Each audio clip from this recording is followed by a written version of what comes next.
cette vidéo, je vais vous expliquer comment mettre en route votre aqualyseur. Là, ma filtration tourne, je vais donc l'éteindre. Ma filtration est maintenant éteinte et je vais pouvoir ouvrir mon aqualyseur. Donc, j'ai toujours mes petits scotch de protection.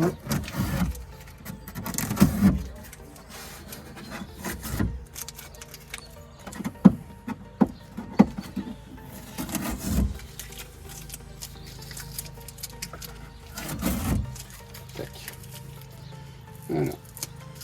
C'est un des appareils les plus simples et les plus complets du marché. Vous l'ouvrez de cette façon-là et vous pouvez enlever le cache devant.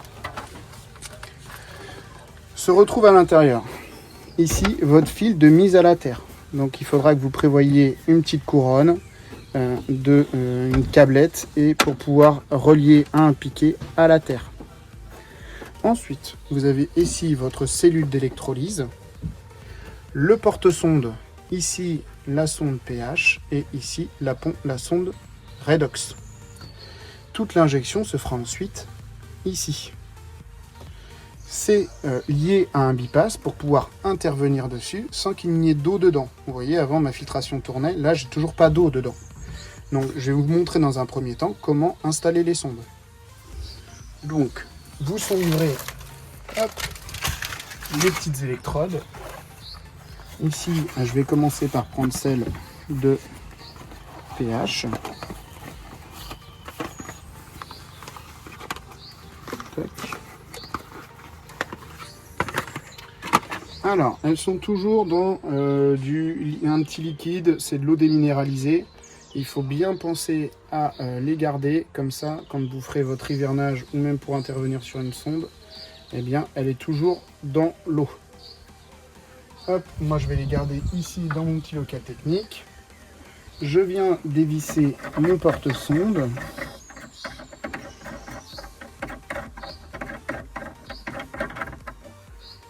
Je viens le mettre comme ça. Ensuite, je viens récupérer le joint.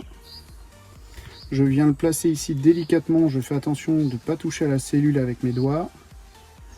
Je le remonte tranquillement, à peu près à la moitié, pour que ma sonde soit également à la moitié à l'intérieur. Maintenant que je l'ai placé, vous voyez, j'ai bien mon joint qui est bien mis, je vais revisser.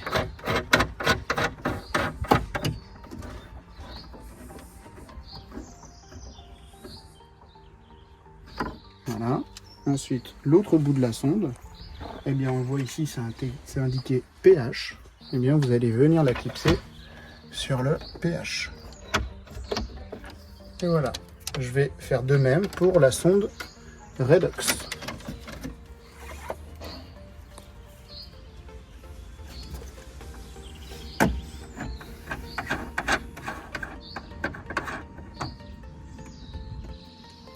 Donc je place d'abord, toujours dans le même sens, mon fermoir, mon joint dans le bon sens.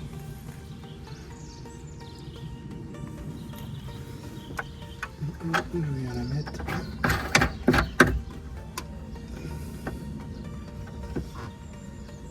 de cette manière-là. Et là, je viens brancher sur ORP.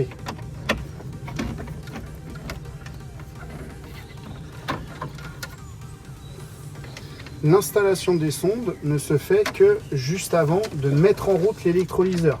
Ne placez pas les sondes 24 ou 48 heures avant et qu'elles restent dans de l'air. Elles ne vont pas du tout aimer. C'est quand je mets en eau. Donc là, je vais pouvoir maintenant rallumer ma filtration, mettre mon système en route. Et une fois que mon système d'eau va passer, je vais allumer mon électrolyseur. Bien dans ce sens-là. J'éteins ma filtration, je mets mes sondes, je rouvre mon bypass. Toujours filtration fermée.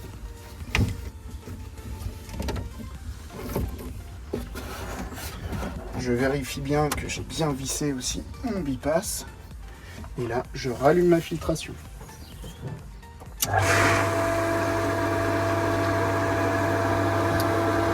Donc, on voit que l'eau arrive tout doucement dans l'électrolyseur.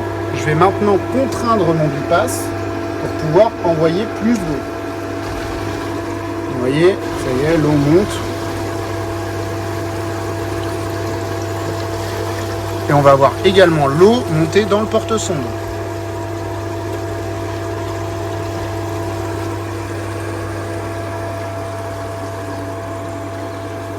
Ça y est, mon électrolyseur est en eau. Mon bypass, je le laisse toujours à la moitié, jamais fermé complètement, toujours à la moitié. Et maintenant, je vais pouvoir allumer mon aqualyseur. Je le referme et je le mets en route sur le disjoncteur C10. On voit qu'il s'allume. Dans un premier temps, il va me demander de choisir la langue. Ici, on est en français. Avez-vous besoin de définir des paramètres? Oui. Renseigner le volume de la piscine. Donc là, je vais faire un petit calcul rapide. On est ici sur une piscine qui fait donc 8,20 m par 3,40 par 1,50 m de profondeur. J'ai 41 m3 à peu près. Donc je vais mettre 40 m3.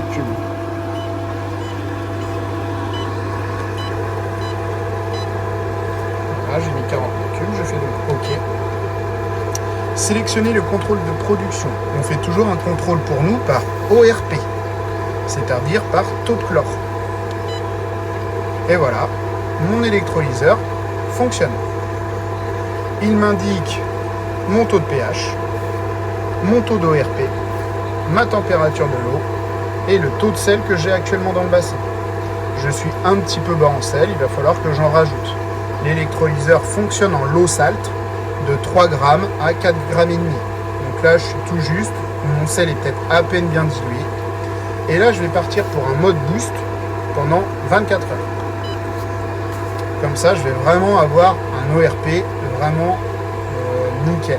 On voit qu'il est un peu bas, donc je vais faire une surproduction de chlore sur 24 heures pour bien remonter mon taux de chlore. C'est aussi simple que ça. Pour pouvoir maintenant brancher votre régulation de pH, dedans, vous allez avoir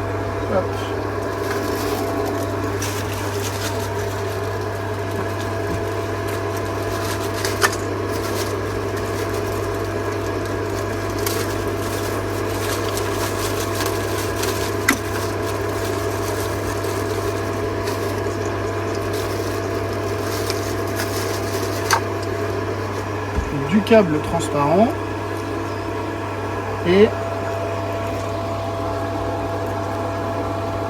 un plomb. Vous allez dans un premier temps venir mettre votre câble transparent. Voilà, vous en coupez la bonne distance. Nous, on sait qu'on va avoir notre bidon de pH qui va être à peu près par là. Donc ça y est, je sais que là j'en ai assez. Je vais le couper. Je viens ouvrir mon petit plomb. Je mets d'abord ça comme ça, ça.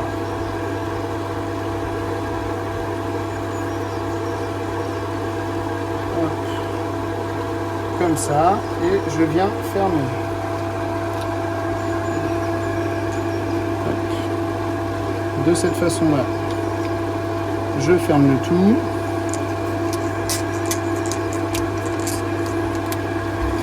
Et je vais venir me raccorder ici sur mon petit tuyau de pH. Tout vous est expliqué dans la notice d'installation de l'aqualyseur. Là on vous fait des vidéos, mais tout est vraiment prévu dans la notice d'installation. Donc j'ai passé mon petit truc. Je viens me mettre comme ça et hop, je ferme de cette façon. Et ça ira dans mon bidon de pH-. Voilà.